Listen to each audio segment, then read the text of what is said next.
this my car? State Farm knows that for every one of those moments, This is ridiculous! there's one of these. Is this my car? What? This is ridiculous. This can't be happening! This can't be happening. Oh, it's happening, sweetheart. Oh, it's happening, sweetheart. Shut up. Shut up! Ah! That's why State Farm is there, with car insurance for when things go wrong, but also here with car loans to help life go right. State Farm. Talk to State Farm agent Marty Size or Michelle Rudolph in Albuquerque today. Well, I'm going to the frontier, walking to the cashier, order up a root beer and a number one. Cover it with green stuff, one scoop is not enough. Find a booth is real tough, back by the Duke. Meet my family, meet my friends in the quirkiest restaurant I have ever been. All of Albuquerque's favorite spot, it's the Frontier Restaurant. The Frontier Restaurant is a proud supporter of Proview Sports Network. Get into the game with Garden Swartz Team Sales. They have everything you need, from screen printing, embroidery, and digital printing services, high school letterman jackets, and all high school and club uniforms and individual and team apparel with the most reliable brands like Speedline, Rollins, and Wilson. And don't forget to check out the latest F7 Shut helmet. It's all at Garden Swartz Team Sales. Give them a call, 505-884-1234. Garden Swartz Team Sales. At Gala Chevrolet, our master technicians service every make and model no matter where you purchase your vehicle. But that's not all. We also provide certified service on every GM model. So if your car's been acting a little funny lately or something just doesn't seem right, don't wait. Bring it in to the most modern service facility in the entire state and let us make sure that you're driving a vehicle you and your family can depend on. Service done right the first time, every time, right here at the all-new Gala Chevrolet. Dreamstyle Remodeling has been wowing homeowners in New Mexico since 1989. Selected as Best Custom Home Remodeler for 3 consecutive years by readers of the Albuquerque Journal, we're also your exclusive provider for top home improvement brands like Renewal by Anderson, Four Seasons, Blaze King, and many others. Founded and headquartered in Albuquerque, Dreamstyle Remodeling is family-owned and now employs more than 500 people across the southwestern U.S. In fact, we've helped more than 60,000 homeowners improve their home in New Mexico, Arizona, California, Idaho, and West Texas. We're committed to providing a superior customer experience. We've earned 4.6 stars with hundreds of online reviews and have an A+ with the BBB. Dreamstyle Remodeling is a proud supporter of UNM Athletics. Visit our beautiful 10,000 square foot showroom at 1460 Renaissance Boulevard across from Sam's Club or dreamstyleremodeling.com to make your home remodeling dreams come true.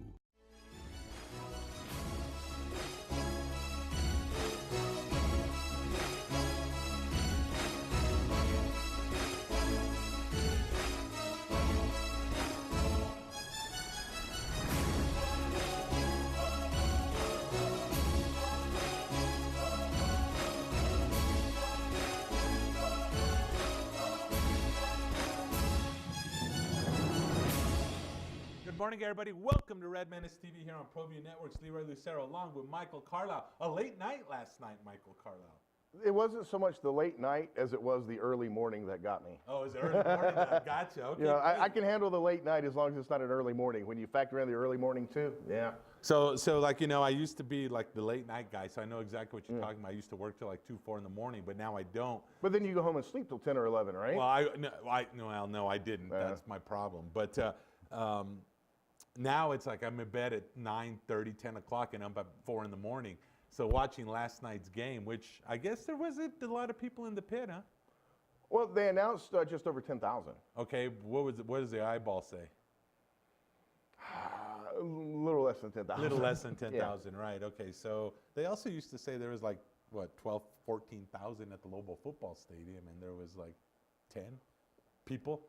Well, to be fair, they said tickets sold. Oh, okay. But look, I hear you. I hear you. So anyway, I watched that number. It was a great game, I think. But what was funny is, so now that my sleep schedule's totally turned around, it's like the second half started, and I was like, okay. Then all of a sudden, San Diego State jumped up to that quick lead in the second half, and I was like, uh-oh. Because this year's Lobo team, when that happens, usually that means Red Rover, watch your Lobos roll over. They didn't roll over. You know, they didn't. And it's funny, at halftime, Portnoy asked me to go back and look at all the Lobo losses and which ones they were in the game at halftime, either up or, and I used either up or 10 or less, but down. And there were 7 games. So, yeah, the point being is second half has not been kind to the Lobos for a good portion of this year. You hang around for a half, the second half things don't go your way. But this team, to their credit last night, did continue to play well. Wait, here's the breaking question. You mean you don't just sit there on press row and look pretty? You actually do work when you're... There are small occasions, times every now and again where, yeah, I do a little bit of work. Really? Yes, yeah. I'm impressed because, I mean, I kept tweeting you last night. I go, oh, another Michael Carlisle seating, because behind you, the seats were empty. Were they? So you stood out. I mean, more than usual. Let's be honest. I stand out. Yeah, you stand out. I stand out. So anyway, I kept tweeting, oh, another Michael Carlisle sighting. Yeah. And but I was just curious that you did work. But you're right. I mean, Steve Davis walked in, El Presidente of Proview, and he says, "Is this the turnaround for Lobo basketball?" I'm not willing to say that, but I said there is a piece that I saw yesterday, and you just kind of verified that with your diligent work last night, is that they did not roll over. No. Usually this team with adversity, it's like they played out the string. I think that's why I fell asleep in the second half, and then I woke up at like midnight and had to rewind it and watch the end of the game because I did tape it. But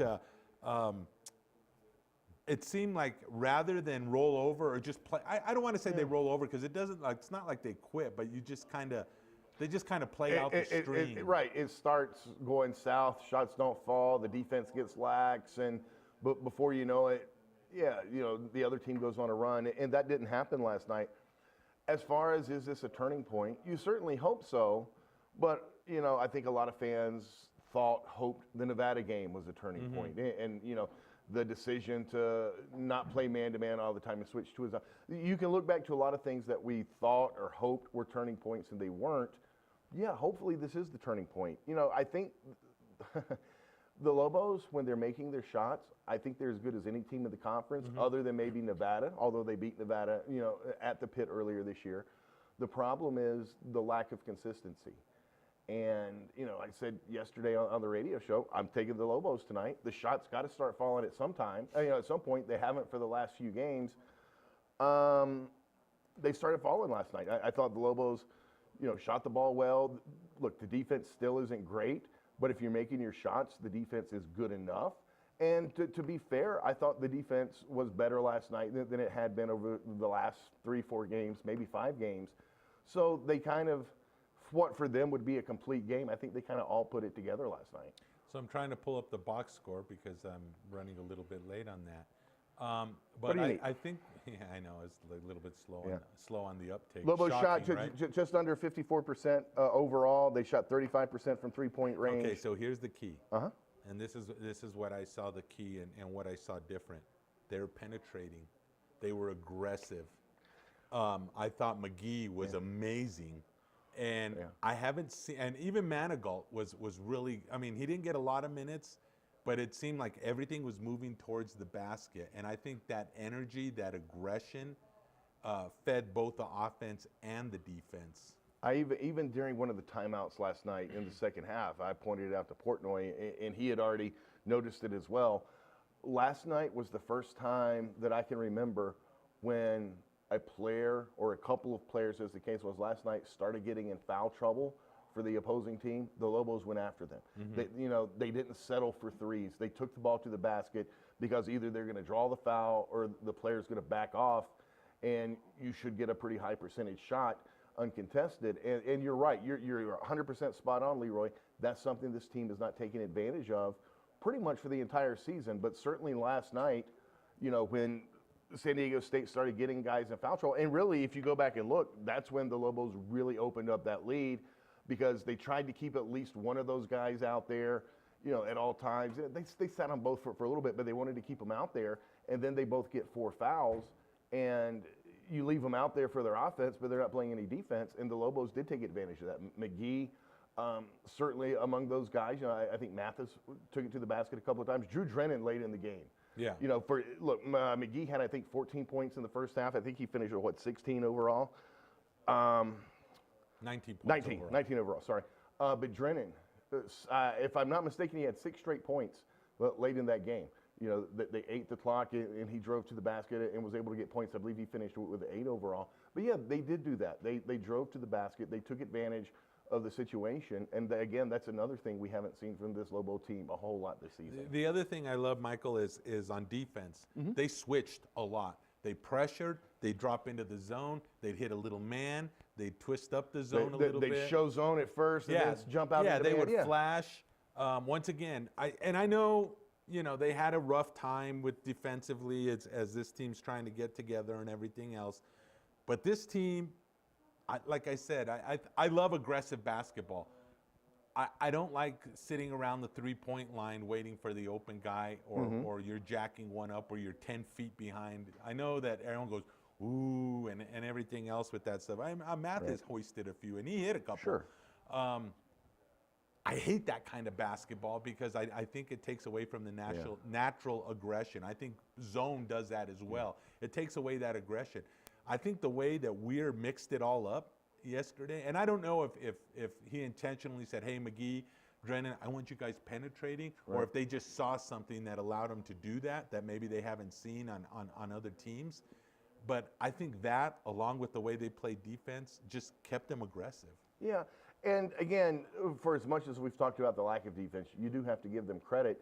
You go back to the first meeting between these two teams at San Diego State, and the Aztecs hit 13 threes. You know how many they hit last night? No. 2.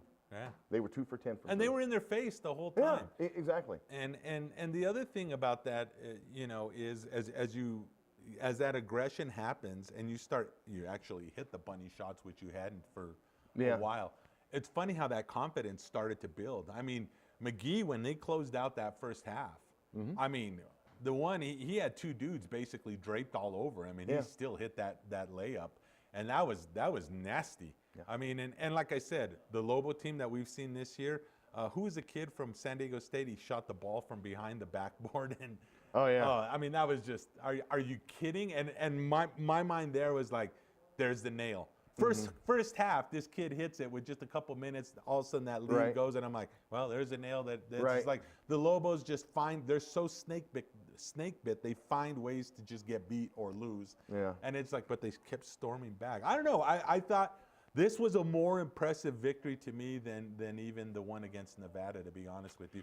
The reason being because they fought back from the adversity. Yeah. I mean, they just stunned Nevada. And that's fair. Look, the Nevada game, they just jumped on them early and kind of cruised, if you will. Yeah. This one, you played kind of well early. Then they, like you said, there were, 3 or 4 points in the game where they were down by double digits. Right, where San Diego State would get a 6-8 point lead. At one point it was 11, I think, maybe 12. But the Lobos kept fighting back, and then in the second half they kind of took over and really built that lead. That is something that, again, when we haven't seen this year, that not giving up, that staying in and battling. As far as this, going back to what you asked earlier, is this a turning point? You certainly hope it is. The problem for the Lobos is they're at Nevada on Saturday. So, and yeah, I get it. You beat Nevada earlier this season at home. A, Nevada's really good. And B, they're going to be looking for revenge. Now, look, you can go out and play a good game, and even if you lose a close one, I think that's still a moral victory. But after that, you got San Jose State and Fresno State here. Despite the loss last Saturday to Fresno State, I don't think Fresno State's that good. If the Lobos hit shots in that game, they win that game. I think, so maybe you can start, putting some things together and stringing together some wins, as you get through February and start to get ready for the So let's Mountain West talk tournament. about this, okay? We know wins and losses aren't as important right now. I know, I hate to say that. It isn't a moral victory thing. But I think at this point, we talked about this at the beginning of the season, during the non-conference, and now during the conference. It all comes down to what happens in Las Vegas, right? Okay, so at this point, you're practicing. You're basically running a live scrimmage, is the way you have to look at it. Obviously you want to win, and nobody likes to hear this, but how can we tweak to be competitive against Nevada, give ourselves a good chance to win? Let's kind of throw out, and I'm talking as a fan, the coach is never going to preach that, but it's like we have to figure out how to tweak and build upon some of the things that happened last night and work on that, and what different changes we can make. More important than are we going to get a win or a loss? I mean, overall, does it matter if they win or lose? Yes, it does. Why? I'll get there. Okay. Maybe I shouldn't have said moral victory Saturday. Yeah. It would have been better to say you can play a close game and play well and still be improving even if you don't win. But here's why the wins are still important, because you want to have momentum going into the tournament. And yes, if you want to look at it as a live scrimmage from now till the tournament, I mean, that's fine. You're not totally wrong on that, but you need some momentum, and playing better and still losing consistently, I don't think gets your hopes up for the tournament, but you string together some wins and get a little momentum going. And once you have momentum on your side, you're feeling a lot better going into the tournament than, say, instead of losing by 14 every game the rest of the way, you're losing by 6. Because that technically is improvement, but that's really not getting you momentum. You know, you're at Nevada, and you still got at Utah State on the schedule. But if you look the rest of the way, home to San Jose State, home to Fresno, at San Jose State, home to Colorado State, home to Boise, home to Wyoming, there's some wins there. Yeah, if you play well, if you make your shots, if you continue to improve on defense, and you do need to string together some of those wins. So is it a turnaround point? I'm not going to use that word because I don't like that. But I think it's something that you can build upon. And I think, like you said, the wins are going to come as you build upon what happened that night. Yeah. You know, this idea that all of a sudden they're going to storm through the conference. Well, and all that, put that aside. This is just this is one brick in the wall. Sure. And so start building upon that wall. You've got 8 games left before a conference tournament. If you go 4-4 the rest of the way, I think that's getting you some momentum. If you get better. Right. Well, if you go 500 the rest of the way, I think you are getting better. Yeah. Okay. So we have a lot of other Lobo news. We also have to talk about new defensive coordinator. Also, I guess there's some news about an indictment of former AD Paul Krebs. We'll talk about that. But first, I think we're going to go ahead and take a quick break. We'll have Micah come in and do some cage mine and talk about some combat sports and UFC. They're different. And well, why don't you say and boxing and Bellator and LFA? Because UFC is different. They're different than they're all different. I know, but this one's way different. And then we come back. We also can talk about. There was you guys had a party last Sunday. We should probably talk about that. Yeah. We'll be back right after this.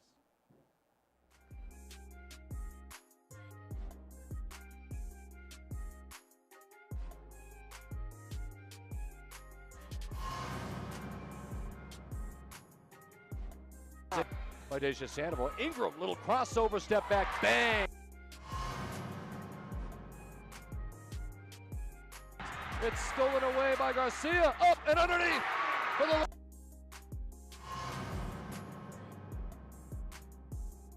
roll. Valencia on the baseline, look at this! And the two-handed.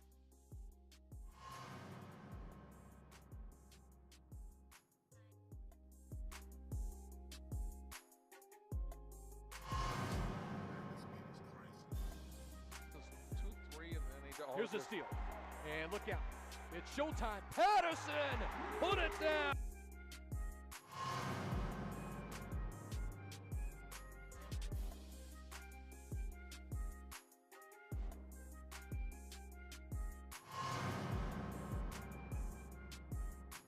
Ramos, they pick up Ramos. He gets right past Smith.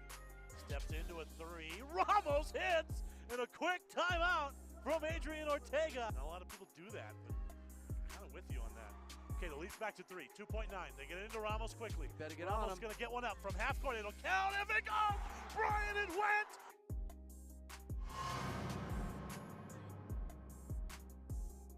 And here's Valencia. He's gonna go strong. Put it down on the one hand.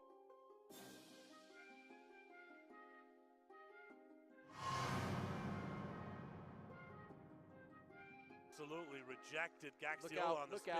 Here comes Jalen on the hammer job in transition.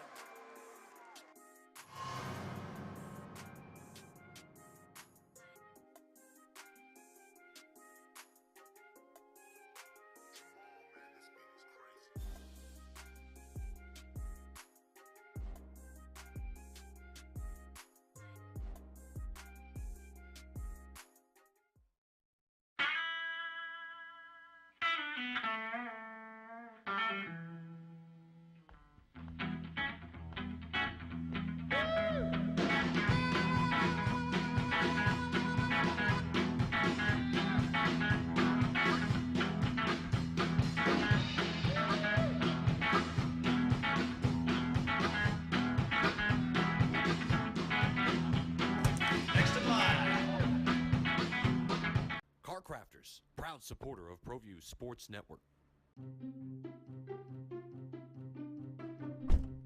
Are you sure we're supposed to be doing this? Don't worry, I've watched him do it 1,000 times. Come on, what's the worst that can happen? No! Bad dog! Hi, welcome to Car Crafters. What happened? Don't worry, we'll make it like it never happened.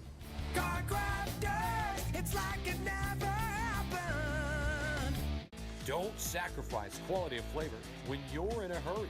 Golden Pride offers ribs, fried chicken, green and red chili breakfast burritos, and Frontier Cinnabons.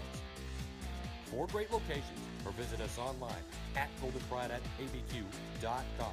Golden Pride Barbecue Chicken and Ribs, proud supporter of Proview Sports Network. Sadie's is a proud supporter of New Mexico high school sports and athletics, and we here at Proview Networks would like to thank Sadie's for their continued support in helping us bring you all of your New Mexico high school sports coverage. The Barley Room, a proud sponsor of Proview Networks for over 9 years, is pleased to introduce Black Iron Catering. From weddings and family reunions to birthdays and office parties, Black Iron Catering is perfect for any event. Contact Jamie at 505-459-8259 and book your event today. Black Iron Catering. Let us bring our kitchen to you. This is Coach Borrego of the Charlotte Hornets. Hello to all you parents out there in Albuquerque, New Mexico. I want to congratulate 38 years for the AYBL. You guys are doing a great job. You've shaped a lot of lives, young men and women, and you'll continue to do that. Parents, get involved, sign your kid up. It's a great program. It helped shape who I am today, helped shape me as a basketball player, as a coach. So get out there, sign them up. Have a great season. Good luck to everybody. Is this my car? State Farm knows that for every one of those moments, This is ridiculous! there's one of these. Is this my car? What? This is ridiculous. This can't be happening! This can't be happening. Oh, it's happening, sweetheart. Oh, it's happening, sweetheart. Shut up. Shut up! That's why State Farm is there, with car insurance for when things go wrong, but also here with car loans to help life go right. State Farm. Talk to State Farm agent Marty Size or Michelle Rudolph in Albuquerque today. Well, I'm going to the frontier, walking to the cashier, order up a root beer and a #1. Cover it with green stuff, 1 scoop is not enough. Find a booth that's real tough, back by the Duke. Meet my family, meet my friends in the quirkiest restaurant I have ever been. All of Albuquerque's favorite spot, it's the Frontier Restaurant. The Frontier Restaurant is a proud supporter of Proview Sports Network. Welcome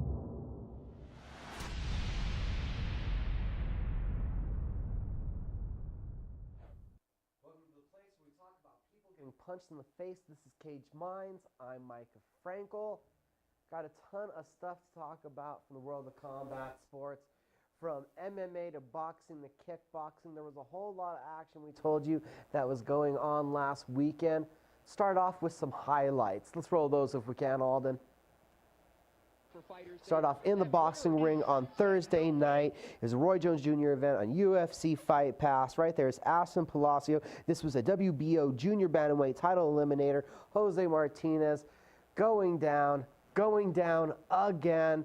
The vicious assault, not letting up. And then for the 3rd time, getting stuck against the ropes. Martinez goes down. The ref jumping in to save the fight. That was Thursday night. Move over to Friday night. We've got Access TV, LFA.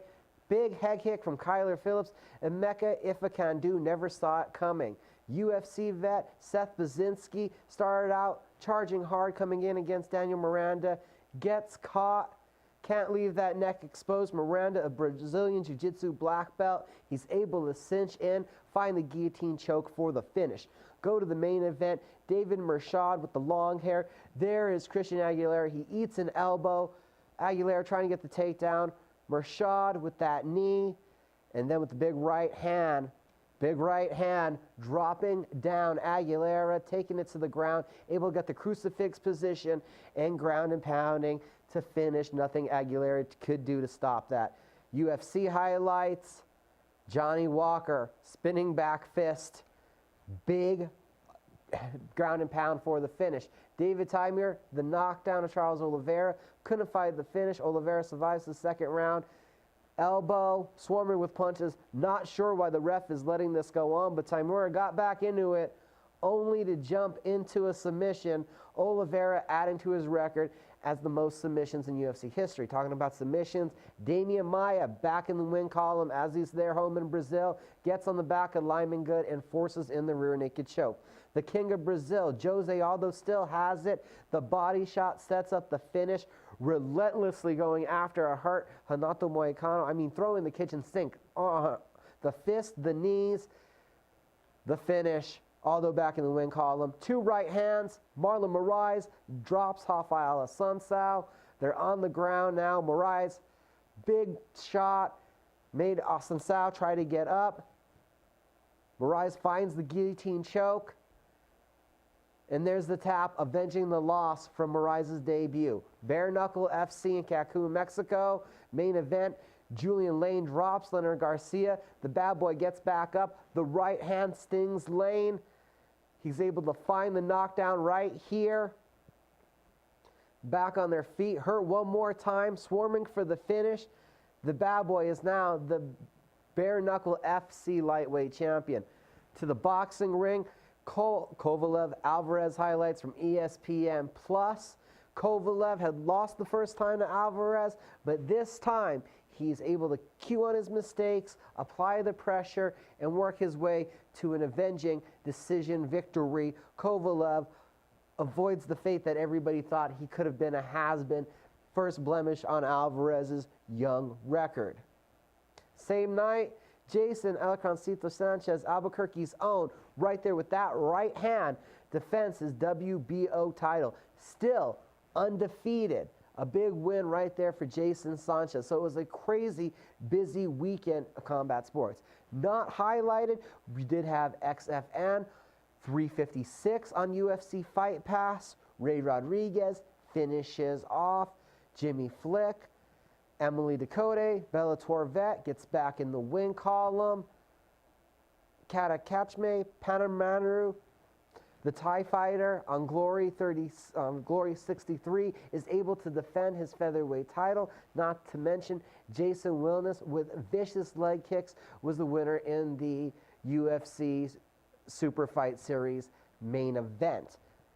We also have news coming forward that Holly Holmes' UFC 235 fight with Aspen Ladd, that is now canceled, and contract negotiations are ongoing with Holm in the UFC.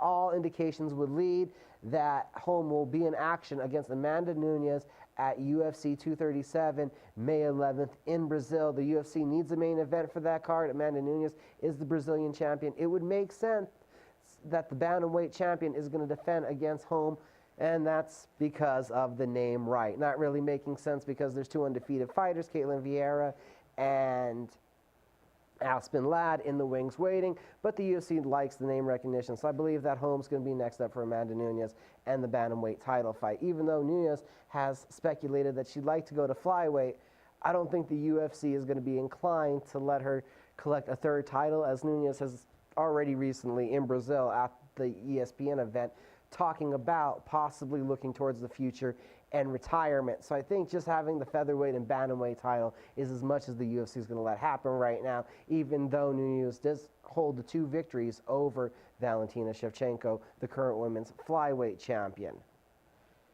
We have a lot of action coming up this weekend, and we have a little slideshow to tell you what's going to go on. Action starts Thursday night, UFC Fight Pass, Allen Fights 52.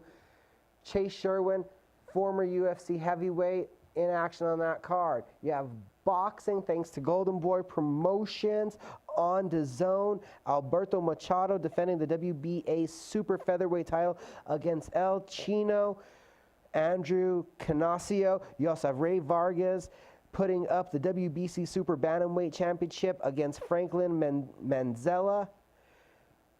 That is all on DAZN this coming weekend. You also have boxing on Showtime. Gavante Davis and Hugo Ruiz, a short notice replacement, going for the Super Featherweight Championship. This is a PBC event. You also have top prospects involved in the action. a lot of great young talent on this card, not to mention we have some local flavor out there that's been working really hard. Unbeaten Angelo Leo is going to take on 11-1-3 Alberto Torres. You have Bellator overseas in Newcastle, London. Patricky Pitbull Freire taking on Ryan Scope. You have knockout artist versus submission artist, not to mention the return of reality star Aaron Chalmers in the co-main event and the long-awaited Bellator debut of Fabian Edwards.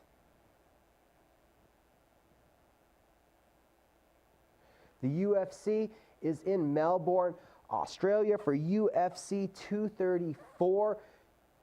For the local interest, Landon Venata is on the Fight Pass prelims, opening up the early, not opening, but the second fight of the early portion of the card. Then at the pay-per-view level, you have Robert Whittaker defending the middleweight title in his homeland, Australia, against Calvin Gastelum, the former TUF winner, Israel Adesanya, and Anderson Silva in the co-main event. Brawl in the Bosque is Saturday night at Isleta Resort and Casino. We had a ton of guests from the card there.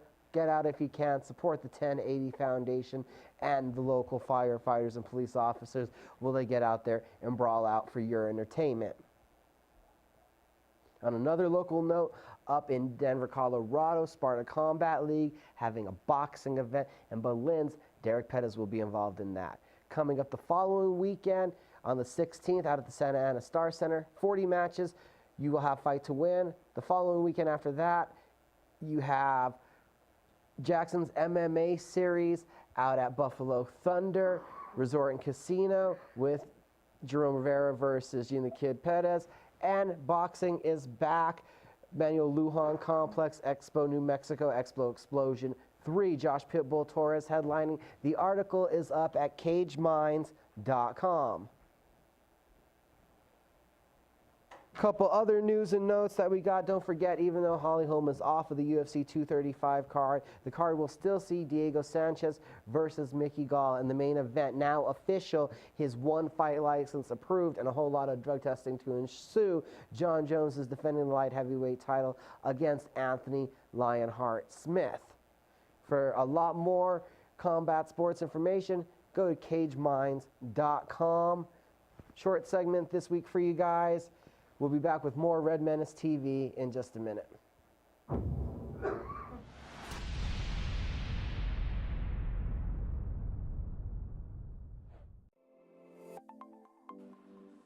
Get into the game with Garden Swartz Team Sales. They have everything you need, from screen printing, embroidery, and digital printing services, high school letterman jackets, and all high school and club uniforms, and individual and team apparel with the most reliable brands like Speedline, Rawlins, and Wilson. And don't forget to check out the latest F7 Shut helmet. It's all at Garden Swartz Team Sales. Give them a call, 505-884-1234. Garden Swartz Team Sales. At Gala Chevrolet, our master technicians service every make and model no matter where you purchase your vehicle. But that's not all. We also provide certified service on every GM model. So if your car's been acting a little funny lately or something just doesn't seem right, don't wait. Bring it in to the most modern service facility in the entire state and let us make sure that you're driving a vehicle you and your family can depend on. Service done right the first time, every time, right here at the all-new Gala Chevrolet. Dreamstyle Remodeling has been wowing homeowners in New Mexico since 1989.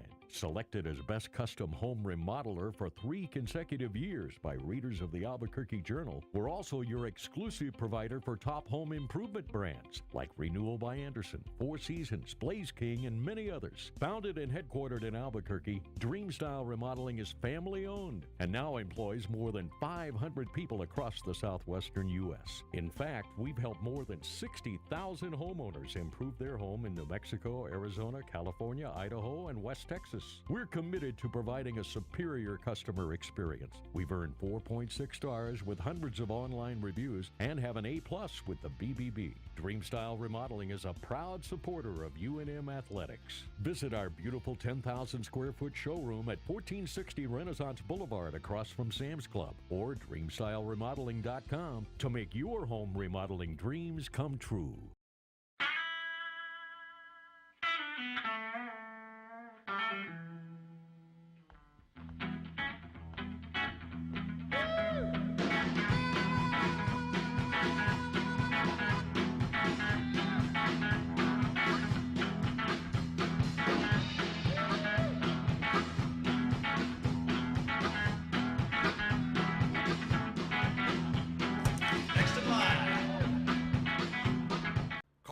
Motors, proud supporter of Proview Sports Network. Are you sure we're supposed to be doing this? Don't worry, I've watched him do it 1,000 times. Come on, what's the worst that can happen? No! Bad dog! Hi, welcome to Car Crafters. What happened? Don't worry, we'll make it like it never happened. Car Crafters, it's like it never happened. Don't sacrifice quality of flavor when you're in a hurry. Golden Pride offers ribs, fried chicken, green and red chili breakfast burritos, and Frontier Cinnabons. 4 great locations, or visit us online at goldenpride@abq.com. Golden Pride Barbecue Chicken and Ribs, proud supporter of Proview Sports Network. Sadie's is a proud supporter of New Mexico high school sports and athletics, and we here at Proview Networks would like to thank Sadie's for their continued support in helping us bring you all of your New Mexico high school sports coverage. The Barley Room, a proud sponsor of Proview Networks for over 9 years, is pleased to introduce Black Iron Catering. From weddings and family reunions to birthdays and office parties, Black Iron Catering is perfect for any event. Contact Jamie at 505-459-8259 and book your event today. Black Iron Catering. Let us bring our kitchen to you. This is Coach Borrego of the Charlotte Hornets. Hello to all you parents out there in Albuquerque, New Mexico. I want to congratulate 38 years for the AYBL. You guys are doing a great job. You've shaped a lot of lives, young men and women, and you'll continue to do that. Parents, get involved, sign your kid up. It's a great program. It helped shape who I am today, helped shape me as a basketball player, as a coach. So get out there, sign them up. Have a great season. Good luck to everybody. Hey, welcome back to Red Menace TV. We teased it before we turned over to Micah, which gave us enough time to actually wait for the breaking news to break. For the breaking news, we want to give credit, obviously, to KOAT as they sent the link saying former University of New Mexico Athletic Director Paul Krebs has been charged with 5 felony counts, including fraud, money laundering, and tampering with evidence. Michael, Carlisle, thoughts? You've been on this since, we had Paul Krebs in studio. A month later, he resigned. He retired. Retired. I guarantee you, Paul Krebs, he's reading the news because it comes out. Now, he already knew. He was already right. It's like, damn it, they keep saying in here that I resigned. I retired. Retired. I guarantee you that sticks in his craw. And I'm not even joking about that. Really? Yes, absolutely. In all seriousness, and we were talking before we knew what the charges were going to be. You and I were talking off air. And is it a big deal? Is it? Yeah, it's a big deal. And especially now that we know 5 felony counts, like you mentioned, including fraud, money laundering, tampering with evidence. Nobody wants to be charged with felony counts of money laundering. Trust me. Well, you never want these things. Sure. Now, as far as the evidence, we haven't had a chance to see the filings yet.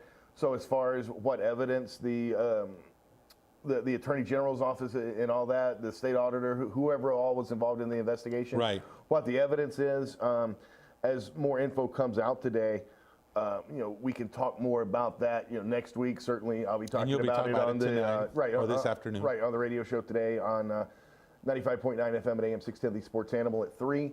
But just the charges themselves. Yeah, those are pretty hard-hitting charges. Yeah, you have to look at it. Be indicted or never be indicted. I think I would always choose never be indicted. I would choose never be indicted. Right? Okay.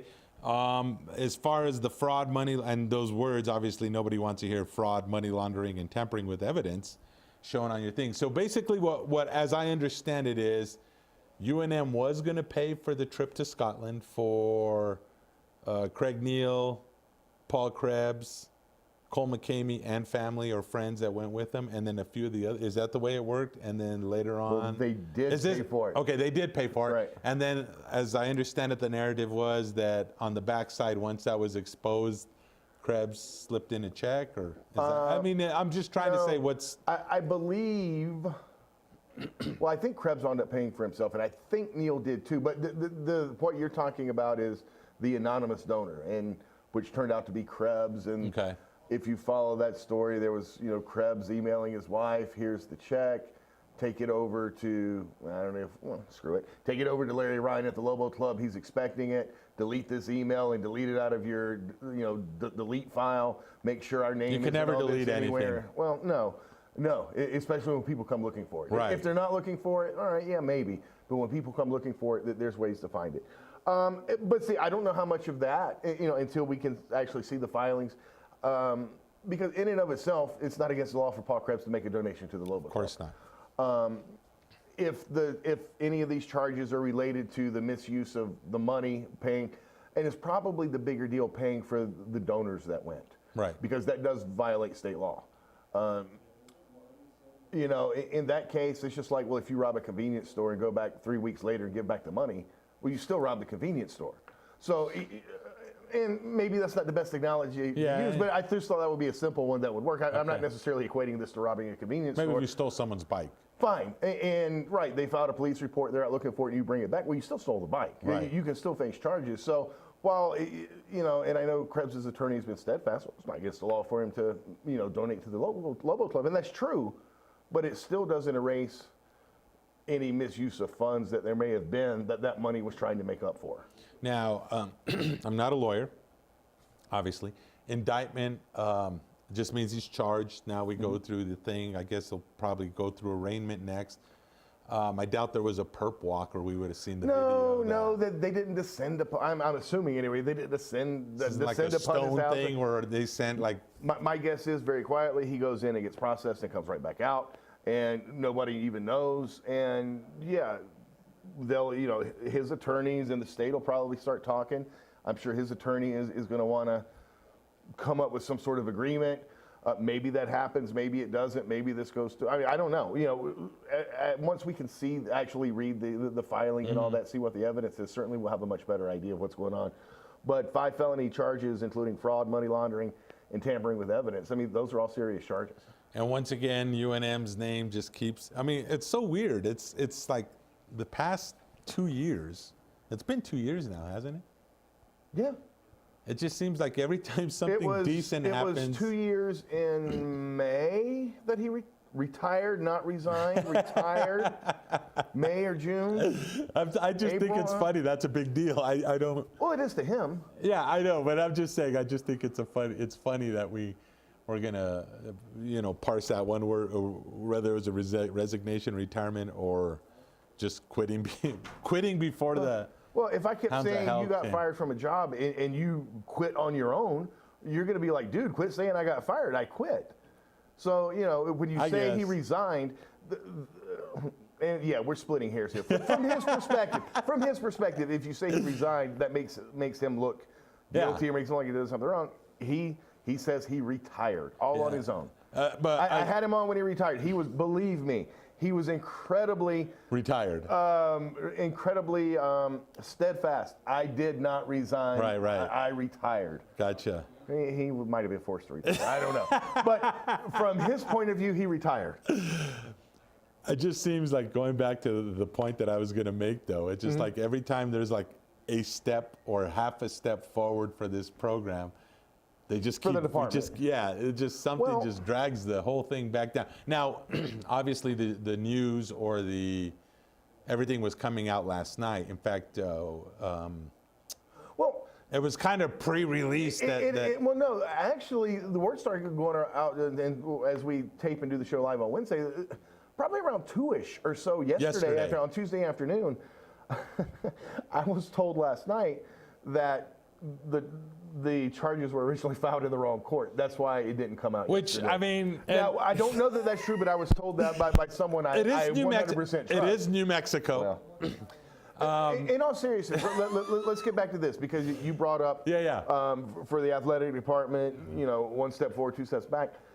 I don't know that that's necessarily the case here, and here's why. Because Krebs is already retired, and you've moved on from that. This investigation has been going on.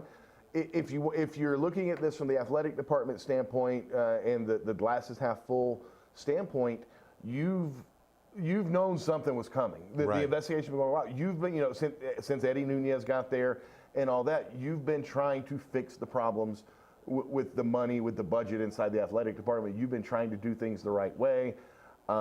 They've already been implementing some things to keep stuff like what allegedly happened, under Krebs' watch from happening again. So yeah, he's the former AD. This happened when he was the AD, but you've spent the better part of at least the last year working on ways to keep stuff like this from happening and having better checks and balances in place. So from that standpoint, if you're UNM, you can try to get out in front of it a little bit like that. But yeah, whenever someone gets indicted and there's 5 felony counts like this, yeah, that's never good. So we last segment we talked about, is this the turnaround for Lobo basketball? Is this the turnaround for Eddie Nunez and the UNM program? Now everything's out now. Can they now divorce themselves of Paul Krebs and now do the complete or I think they've been because trying to do that it anyway. seems like there's it seems like there's been like constant that's UNM again, but it's just like, hey, we're gone. One other thing, remember earlier when I talked about how I'm positive it sticks in Krebs' craw when all these stories say he resigned and he says he retired? One thing that sticks in somebody's craw even more, I'm guessing, is whenever Eddie Nunez's name gets sucked into this, because he had nothing to do with it. Yes, he is the AD now, but I guarantee you that probably sticks in his craw as well, and it would me as well. It would be, yeah. I wasn't even here. I'm exactly. trying to fix the problem. Don't lump me in. But again, if you're the athletic department, you've been trying to fix this. My guess is they will try to get out in front of this. Look, we've been taking recommendations from the auditor and the state auditor and the state AG for a while now. We've been trying to implement things. We want to fix this. We want things to be done right. We want people to know when they donate money or when we get tax money, it's being used responsibly. And here's what we've been putting in place. Here's what we're trying to do, and we continue to, something like, maybe I should just write this speech for them. Here's what we've been doing. You do a good job. Thank you. Here's what we've been doing. We're always open to more suggestions. We want to be as transparent as we can be, even though we don't turn over public records. And we want the people to trust us with their money. Because again, if you don't trust them with their money, you're not going to keep giving them your money. So not only do they want to separate themselves as much as they can from Krebs, they want to get out in front of this because they don't want this to have an adverse effect on donation. Absolutely. Well, we got to take a quick break. One donation that I think maybe you could write this too. Tell Michelle Lujan Grisham and the legislator, we don't want the $2 million for the 1-year reprieve of soccer, skiing, and whatever. Oh, I don't think that's happening. Yeah, I know, but it should be, because a 1-year reprieve doesn't help anybody at all. Easy, my man. I'm just saying. How do you transition from 5 felony counts for Paul Krebs into don't give us $2 million? Because it's a felony to take that money, because all you're doing is making this nonsense for 1 more year. And that means all the hits that Nunez, UNM has taken to get rid of these dead weight sports, now we just put it off for 1 year. Easy. Yeah. Dead weight sports are strong, but here's the problem. You've already killed those sports. Yeah. I mean, So why bring them back? Exactly. So just say we don't want the $2 million. The damage has been done. You bring back soccer next year, and look, I know Jeremy Fishbein would love it if they brought it back. We know 4 players have already transferred. Yeah. Everybody else on the team is looking to transfer. He's lost his assistant coach. You've crippled that team. And it's 1 year. The ski team, the coach left the day after the cuts were made official. You've killed that team.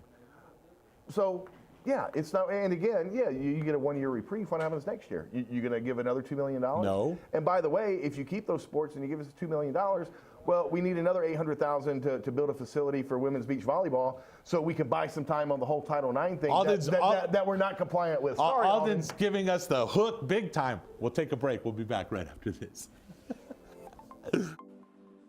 Get into the game with Garden Swartz Team Sales. They have everything you need, from screen printing, embroidery, and digital printing services, high school letterman jackets, and all high school and club uniforms, and individual and team apparel with the most reliable brands like Speedline, Rawlins, and Wilson. And don't forget to check out the latest F7 Shut helmet. It's all at Garden Swartz Team Sales. Give them a call, 505-884-1234. Garden Swartz Team Sales. At Gala Chevrolet, our master technicians service every make and model no matter where you purchase your vehicle. But that's not all. We also provide certified service on every GM model. So if your car's been acting a little funny lately or something just doesn't seem right, don't wait. Bring it in to the most modern service facility in the entire state and let us make sure that you're driving a vehicle you and your family can depend on.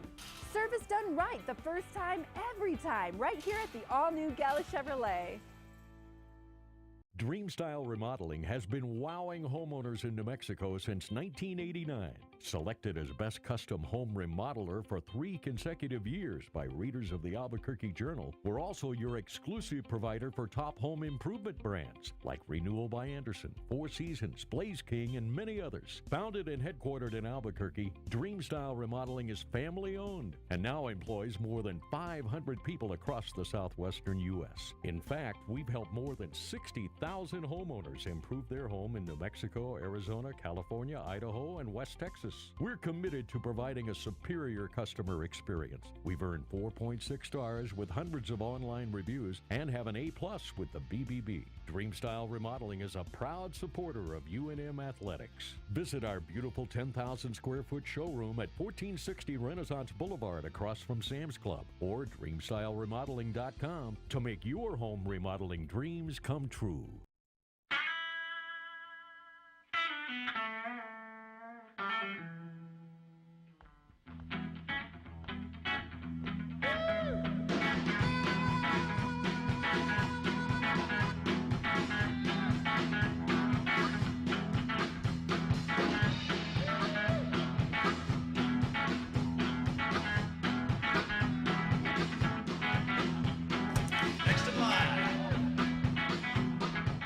Crafters, proud supporter of Proview Sports Network.